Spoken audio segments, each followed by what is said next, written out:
আয়াত ২৭ الذين ينقضون عهد الله من بعد ميثاقه ويقطعون ما أمر الله به أن يوصل ويفسدون في الأرض أولئك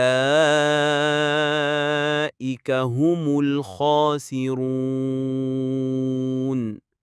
অনুবাদ যারা আল্লাহর সাথে দৃঢ় অঙ্গীকারে আবদ্ধ হওয়ার পর ভঙ্গ করে আর যে সম্পর্ক অক্ষুণ্ণ রাখতে আল্লাহ আদেশ করেছেন তা ছিন্ন করে এবং জমিনের উপর ফাসাদ সৃষ্টি করে বেড়ায় তারাই ক্ষতিগ্রস্ত। আবুল আলিয়া বলেন, এটি মুনাফিকদের ৬টি স্বভাবের অন্তর্গত।